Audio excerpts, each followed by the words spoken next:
Assalamualaikum warahmatullahi wabarakatuh. Perkenalkan, nama saya Melanie Denangista dari kelas Jatayu. Pada ujian praktek NLP kali ini, saya mengambil judul tentang analisis sentimen Twitter Pilkada 2017 menggunakan algoritma Next Bias.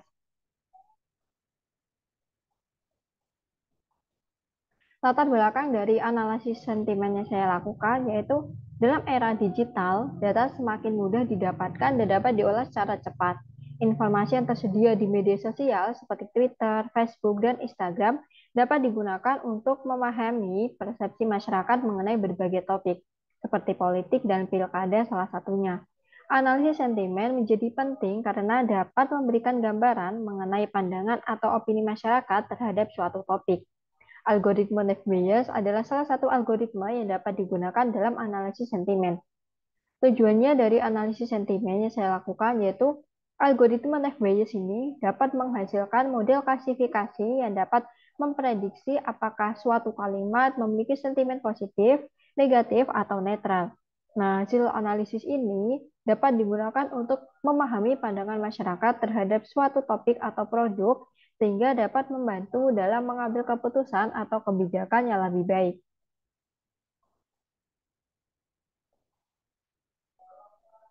Kemudian adalah data collection. Data collection yang saya gunakan yaitu berasal dari GitHub, yaitu dataset sentimen analisis bahasa Indonesia berupa dataset tweet sentimen Pilkada DKI 2017.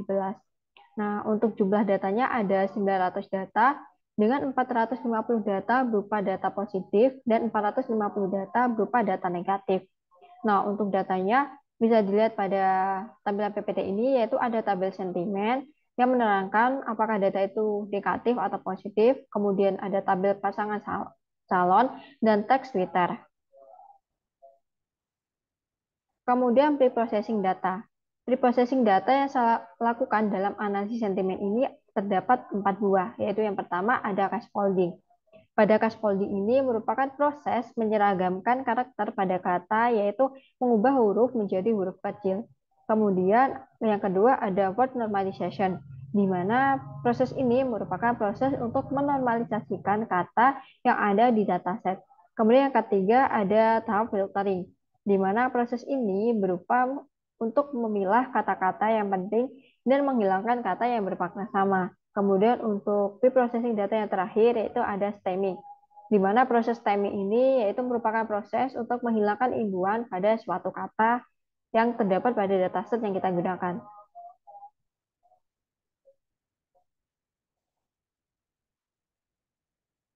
Kemudian yaitu ada extractive fitur dan fitur selection.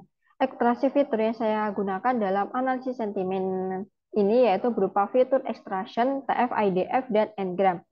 TF-IDF atau Frequency Inverse Document Frequency merupakan metode pembobotan untuk mengubah teks menjadi vektor. Nah, TF-IDF ini digunakan untuk memilih fitur sebagai hasil ringkasan.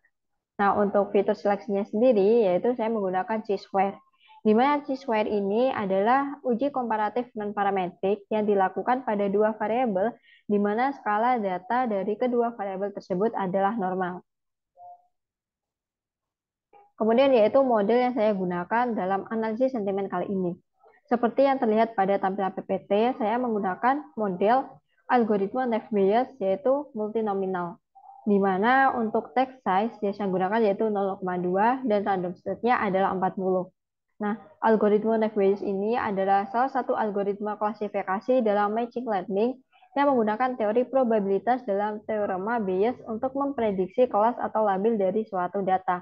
Dalam penggunaannya sendiri, Dave Bayes menghitung probabilitas setiap kelas atau label berdasarkan fitur-fitur yang diketahui, dan kemudian memilih label yang memiliki probabilitas paling tinggi sebagai label yang paling mungkin untuk data yang diberikan. Selanjutnya adalah performa model yang saya gunakan. Setelah diketahui nilai X dan Y yang sudah dilakukan proses train that test, kemudian diketahui nilai akurasinya adalah 55,5% dengan jumlah sentimen positifnya adalah 100 dan sentimen negatifnya adalah 80. Nah, kemudian pada klasifikasi report kita ketahui bahwa untuk sentimen negatif, precisionnya berjumlah 0,78, rachel-nya 0,22, V-score-nya 0,34 dan supportnya sejumlah 95. Nah, untuk sentimen positifnya yaitu presisinya 0,52, recalnya 0,93, V-score-nya 0,66, dan supportnya berjumlah 85. Nah, kemudian untuk di bawahnya bisa kita lihat besaran akurasi dari performa model yang kita gunakan. Kemudian yang terakhir adalah kesimpulan dari analisis sentimen yang sudah saya lakukan. Akurasi pengujian dari proses klasifikasi dengan algoritma Next Bayes adalah sebesar 55,5%, dengan jumlah sentimen positif lebih besar dibandingkan sentimen negatif. Bisa dilihat pada tampilan PPT di samping ini bahwa sentimen positifnya adalah 100 dan sentimen negatifnya adalah 10. Nah, klasifikasi reportnya dari proses analisis sentimen dapat dilihat lebih jelas pada tampilan PPT di samping. Sehingga pada akhirnya kita ketahui bahwa nilai rata-rata akurasi pada cross validation adalah sebesar 58%.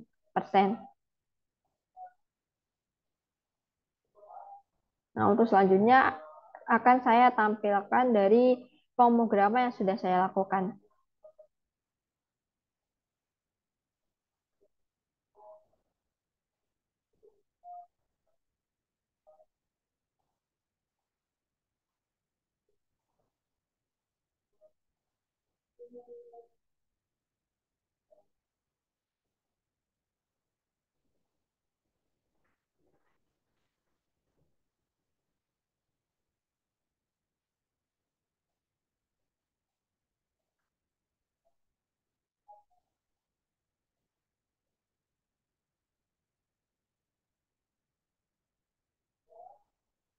Nah, bisa dilihat pada tampilan berikut ini adalah pemrograman yang sudah saya lakukan. Pertama-tama kita melakukan install dan import library yang kita butuhkan.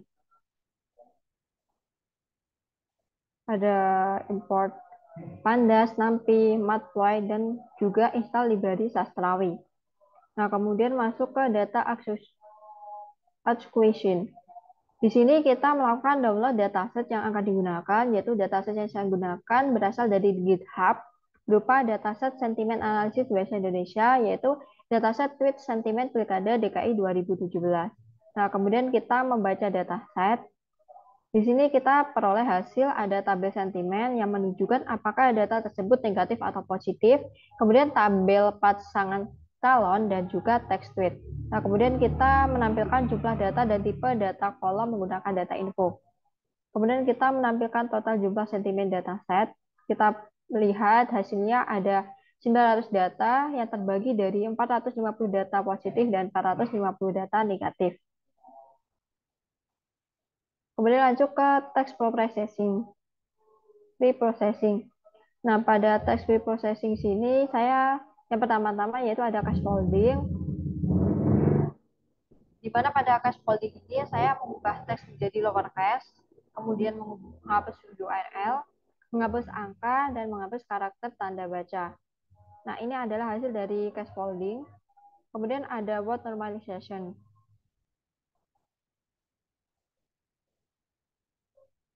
Ini adalah hasil dari word normalization-nya. Kemudian ke filtering stop word removal. Nah, langkah pertama yang kita lakukan yaitu mengimport library yang dibutuhkan.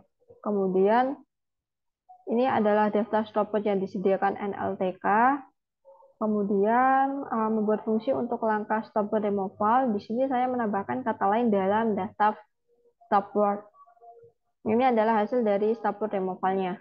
Kemudian lanjut ke tahap stemming. Ini adalah hasil dari stemming. Kemudian text pre-processing pipeline.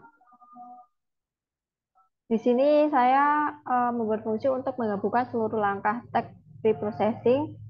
Untuk timeline-nya bisa dilihat. Nah, kemudian untuk datanya ditampilkan adalah tabel sentimen, pasangan calon, text tweet, dan plain text yang sudah dilakukan. Nah, kemudian saya menyimpan data melalui text pre-processing agar tidak perlu menjalankan proses tersebut mulai dari awal. Kemudian lanjut ke fitur engineering. Di sini saya memisahkan kolom fitur dan target, yaitu data X dan Y. Bisa dilihat ini adalah X, dan ini adalah Y-nya. Nah, kemudian lanjut ke fitur extraction, TF, IDF, dan Ngram. Di sini yaitu saya mengubah teks menjadi vektor menggunakan metode TF-IDF. Untuk RAM-nya saya menggunakan 1,2. Nah, ini bisa dilihat. Kemudian ini adalah data yang sudah dilakukan dan siap untuk masuk ke proses permodelan machine learning. Kemudian masuk ke fitur selection menggunakan T-square, bisa dilihat. Di sini saya mengubah nilai data tabulat FIDF menjadi array agar dapat dijelaskan pada proses seleksi fitur. Nah, seperti ini. Nah, ini saya menampilkan fitur beserta nilainya dengan kode program seperti ini, bisa dilihat. Kemudian mengurutkan fitur dari terbaik. Nah, ini array ada false, true. Kemudian menampilkan fitur-fitur terpilih berdasarkan match atau nilai tertinggi yang sudah dikalkulasikan.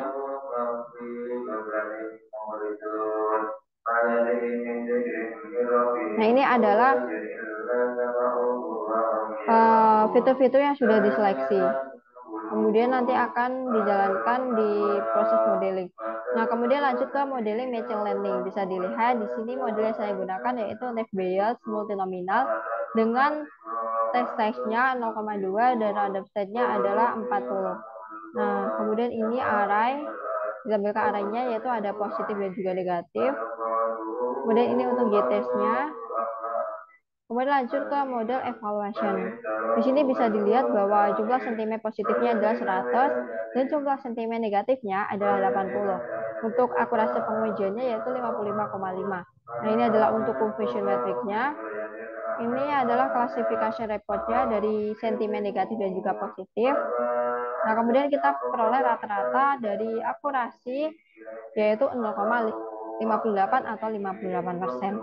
Sekian presentasi dari saya, kurang lebihnya mohon maaf. Wassalamualaikum warahmatullahi wabarakatuh.